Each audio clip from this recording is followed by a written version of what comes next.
Hi there, my name is Kevin Furman. You've reached a video in what's called Percussion Olympics, and that's a collection of etudes and exercises and etc. to learn how to play percussion for band. And this video is specifically about the suspended cymbal. Now, you may think, wow, what's the big deal? You hit it, whatever. Well, there's a few things that make it sound better that you might want to know, and so that when it comes up in a piece of music, you'll know what to do to make it sound its best. Because it's not just whack away, as most things aren't just, do whatever you feel like doing or do what comes naturally per se. Although natural is good, as long as you understand the point is to make a really good sound.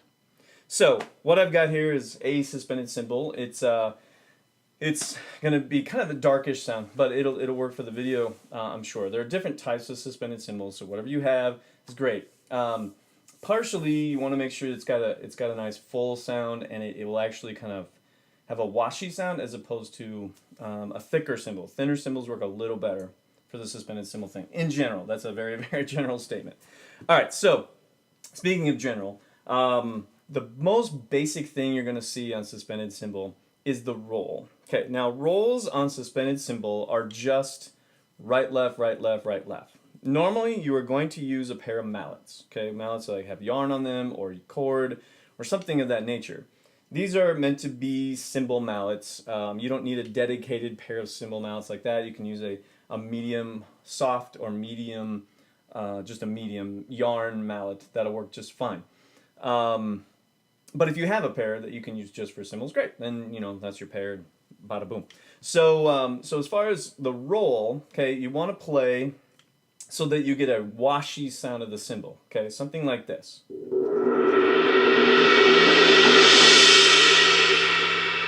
Okay, what you're trying to avoid is hearing a lot of the mallet hit the cymbal like that. You don't want to hear a lot of that sound.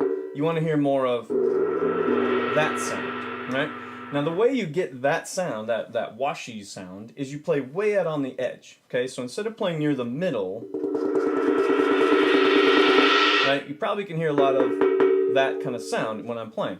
That's not ideal. That's not what the composer, when they write a suspended cymbal roll, crescendo thing, that's not what they're hearing. They're hearing whoosh, right? So how you do that is you play way out on the edge. Exactly, on the edge. So now what I do is I tend to think of, okay, well, let me explain a little something. When you hit a cymbal, say you hit on the edge, right here, right? The way that the energy travels is, it's not like in a circle or anything. It actually travels in two lines that kind of go in a V across the cymbal, okay? Now, since you want the cymbal to vibrate a lot and get it to sound its fullest, what I've found is that if you think of this as a clock face, okay, towards you, for me, it would be 12 o'clock, right? I mean, for you, it would be 12 o'clock here, but I'm going to think 12 o'clock here because I'm looking at the cymbal, right? 6 o'clock would be here, 3 and 9, right?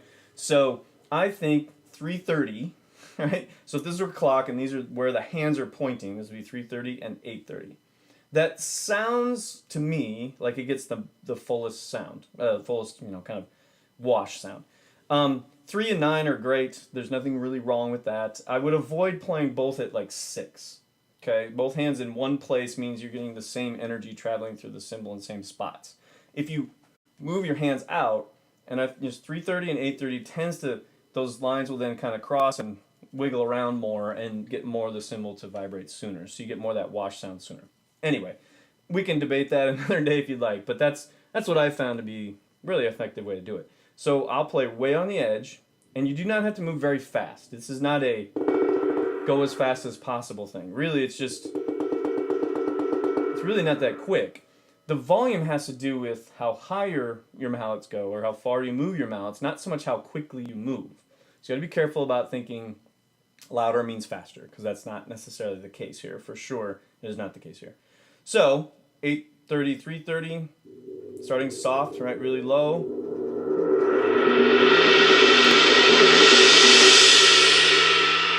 Right? Sometimes they'll want to be quiet for a long time, little swells and back down. That just, okay, you just work with that, right? So start soft, swell a little bit. Let the cymbal die down, just back off.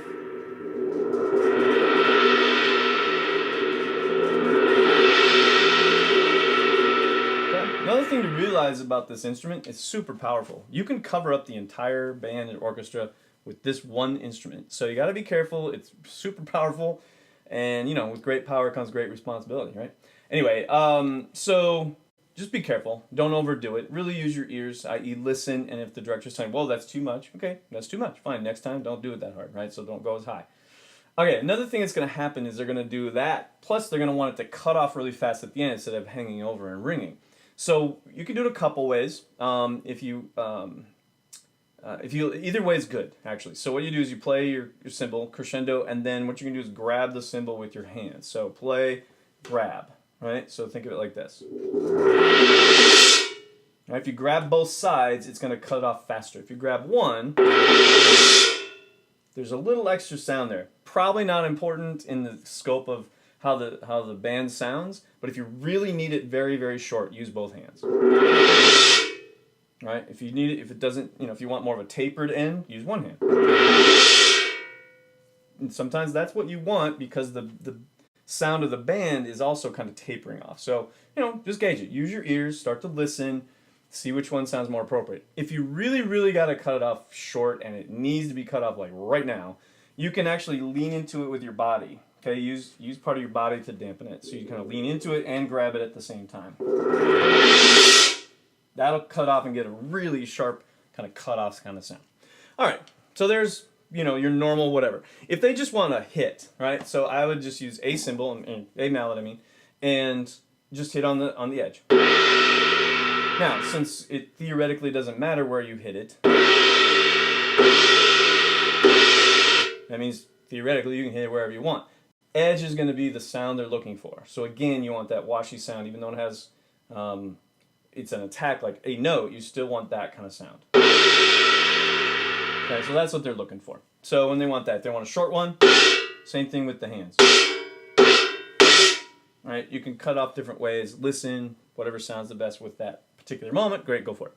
Sometimes they'll say play with sticks. They'll say, you know, suspended cymbal with stick. Okay, now what they mean by that is take your drumstick. Now these are SD1s, great drum, you know, band drumsticks. What they basically mean is you want to play halfway between the edge and the bell or the dome. Okay, so this is the dome or the bell. It's really the bell, but a lot of people call it the dome. And so halfway between here, right at the bottom of the dome, and the edge, like right about there, that's what they mean by play with stick. They want that sound. That's a pretty darky kind of cymbal, so that maybe not sound as good as some. It's, you know, when they do that, they want more of a rhythmic sound.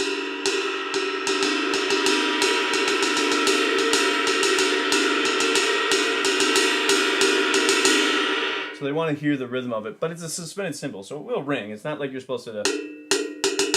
Don't do that. It's not meant to be that kind of sound. Unless it says muted for some reason. I don't remember seeing that before, but that would be the case. Okay.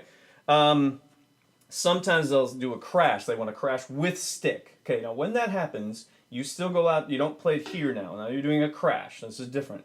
You want to actually play on the edge of the cymbal with the shoulder of the stick. That's when it gets thicker, right? It's called the shoulder, right? And you play right on the edge of the cymbal. Okay, so, and you could do it out here. That works. That works.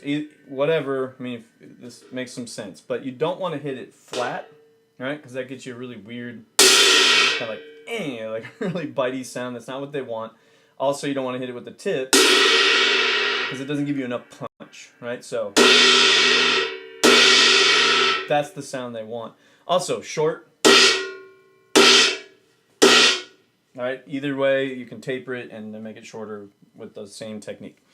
Every once in a while, they'll say scrape with coin or scrape the cymbal.